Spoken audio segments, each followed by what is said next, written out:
काले। तो अंतकाल में क्या करना चाहिए? भगवान का भजन करना चाहिए, और हम लोग नहीं करते हैं ना, इसलिए तो हम सुकर कुकर सब हम ही बनते हैं। अब देखिए भरत जी इतने बड़े ज्ञानी थे, पर मोह में फंस गए, और मोह में फंसने के कारण भरत जी दूसरे जन्म में मृग बने, और मृग बनने पर उन्हें पर स्मृति थी कि मैं पूर्व जन्म में राजा था, और मैं इस जन्म में मोह के कारण मृग बना। पर उन्हें स्मृति थी कि वो मृग बनकर के भगवान का भजन करते थे। तो दूसरा जन्म एक किसी ब्राह्मण के यहाँ हुआ, और ब्राह्मण का उनका जन्म हुआ। बचपन से ही बड़े भगवान के भजनानंदी थे। पिताजी कहते जाओ सत्यनारायण बाज करके आओ, तो गायत्री मंत्र तक याद नहीं करते थे। याद सब था पर दिखाना नहीं चाहते थे। अगर हम आप गायत्री मंत्र याद कर लेंगे, संध्या बंदन कर लेंगे, कल पिताजी कहेंगे जाओ जजमानी में नामकरण संस्कार कराए। इसलिए बताना ही नहीं है, पढ़ना ही नहीं है, बिल्कुल मौन। तो उन्होंने नाम रख दिया जड़ भरत। आज से तुम्हारा नाम जड़ भरत होगा। पहले भरत थे, कम बुद्धि के कारण जड़ भरत। अब पिताजी तो पधार गए, घर में भाभियाँ थी, खाते बहुत तगड़ा थे, खाते पीते पड़े रहते थे। भाभीियों ने अपने पतियों को ठूसा मारा, अरे देखो बड़े बड़े खा रहे हैं, तुम्हें पता नहीं है बड़े बड़े खा रहे हैं, कुछ संभालो व्यवस्था, हम कब तक थोपड़ न थोपते रहेंगे, कब तक खवाएंगे इनको। उन्हें पति ने कहा ठीक है, इनको जाकर के वहाँ कुएं पे रखा, कुएं पे रहते हैं, कहते तुम रखवाली करो खेतों की। अब महात्मा तो महात्मा, चिड़िया आए तो चिड़ियों को भगाए नहीं, और भगा की जगह बुलाए, और आओ आओ चिड़िया आओ चिड़िया, राम जी की चिड़िया, राम जी को खेत, आओ मेरी चिड़िया, भले भले राम जी की चिड़िया, आओ मेरी चिड़िया, राम जी को खेत, आओ मेरी चिड़िया, भले भले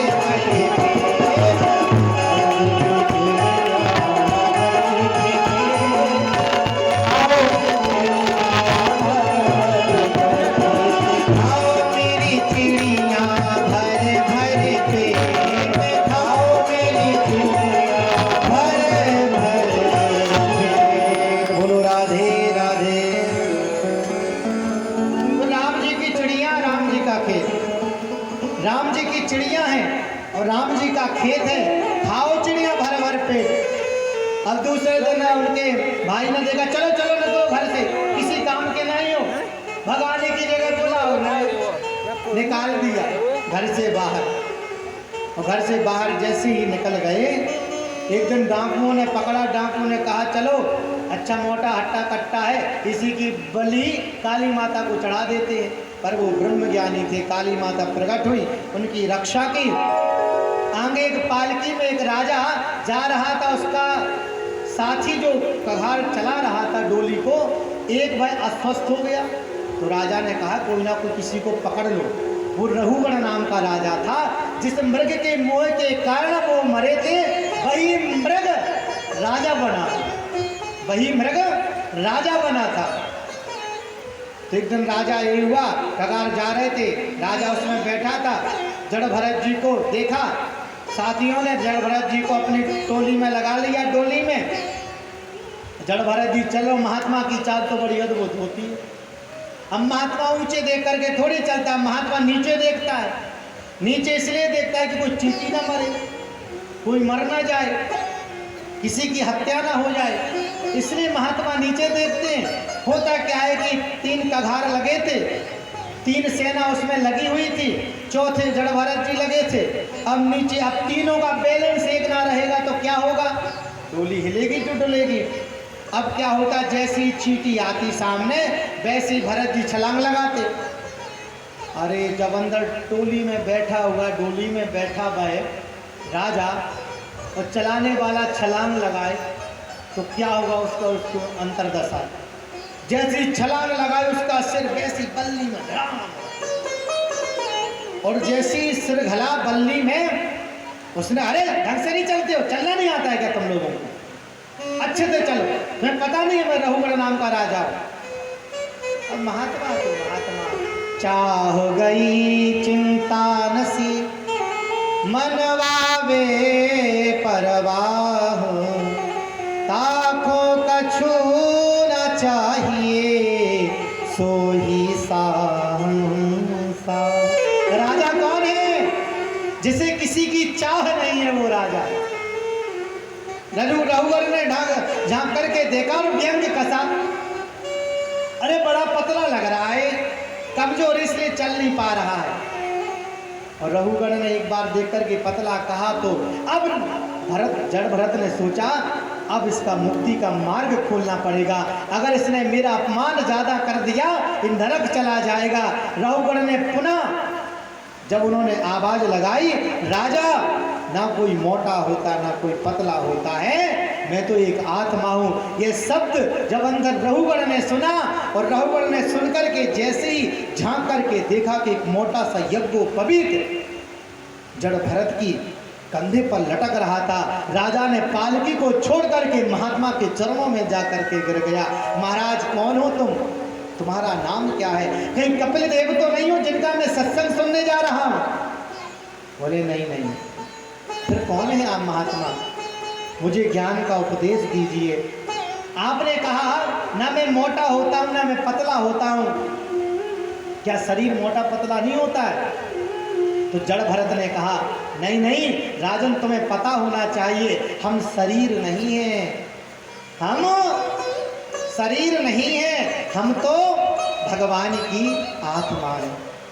आत्मा कभी मोटी पतली नहीं होती, आत्मा को कोई मार नहीं सकता है। भगवान ने गीता में भी द्वितीय अध्याय में भगवान योगेश्वर कृष्ण कहते हैं अर्जुन से, अर्जुन जब कहते कि मैं इन्हें नहीं मारूंगा, ये हमारे दादा परदादा, ये हमारे दादा परदादा बैठे हैं, हम इन्हें कैसे मार सकते हैं बताओ ना। तब भगवान श्री कृष्ण कहते हैं अरे अर्जुन तुझे नहीं मारना है, ये तो पहले ही मरे हुए, निमित्त मात्रम, तुम निमित्त हो, मारने वाला तो मैं बैठा हुआ हूँ। नैनम छिंदंसि शस्त्राणि नैनम दहति पावका।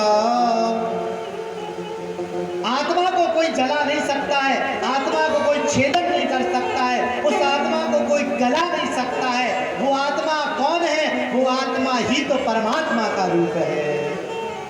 हम आपके अंदर क्या है बताओ? आत्मा। पर हम लोग आत्मा से नहीं अपने देह से प्रेम करते। आत्मा के ऊपर कौन है? परमात्मा। हमारे कितने शरीर हैं आपको पता है? नहीं है पता? पता है?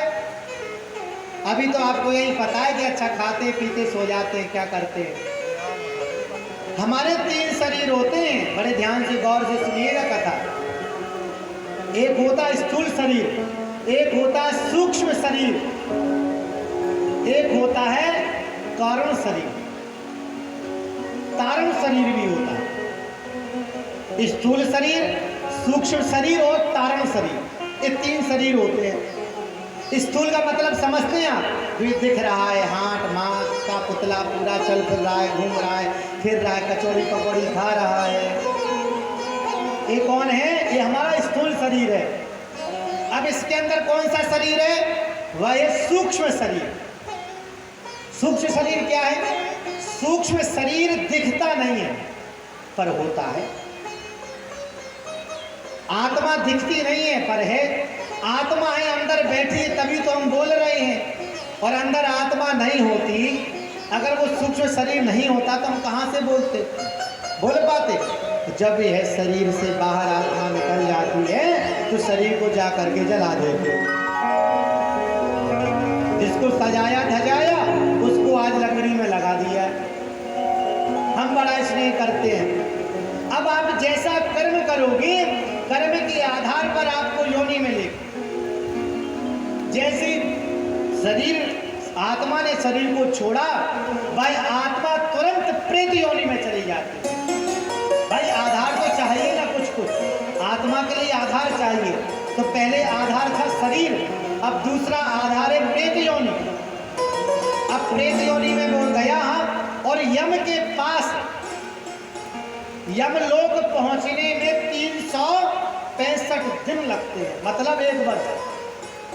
1 वर्ष उस जीव को मरने के बाद 1 वर्ष लगता है वहां पहुंचने में।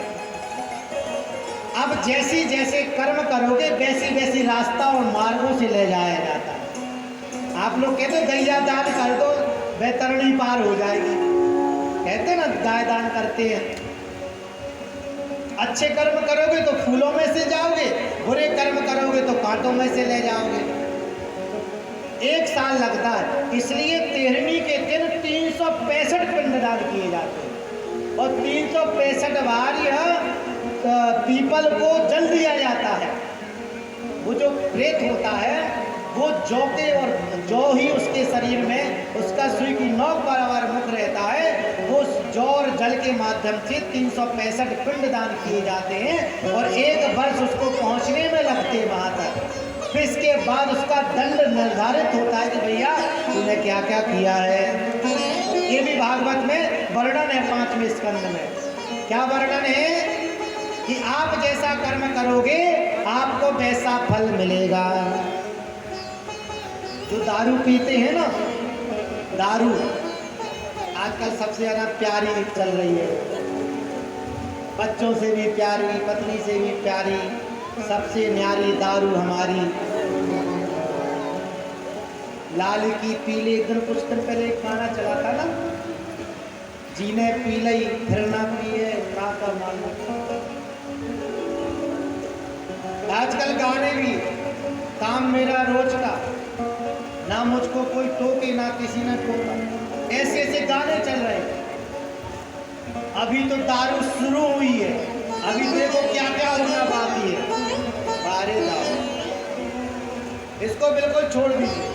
जो दारू पीते हैं ना तो उनको पता है क्या पिलाया जाता है। आपको घिनाई तो लगेगी पर बता देते हैं क्या पिलाया जाता है। वहां आपके जो फोड़े में निकलता है,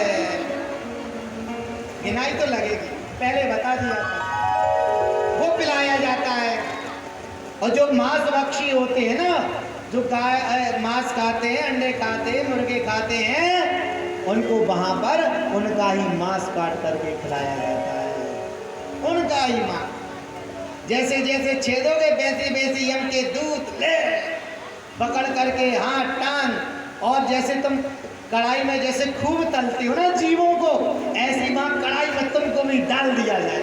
लो होगो और खाओ, चिल्लाओगे बचाओ बचाओ, बोले अब क्या बचाओ। बस अंतर सिर्फ इतना है, याद सब रहेगा, याद रहेगा तभी तो कर्म का ज्ञान होगा। यहाँ ज़्यादा पिटेगो तो यहाँ मर जाएंगे, वहाँ मरते नहीं है, वहाँ तो जिंदा रहोगे और पिटते भी रहोगे। बोले इसके लिए मार्ग क्या है। बोले जब राजा परीक्षित ने नरकों का वर्णन सुना तो राजा परीक्षित घबरा गए। इतने भयानक भयानक नरक, इन नरकों से निकलने का उपाय क्या है। बोले नरकों से निकलने का उपाय सिर्फ भगवान का भजन है।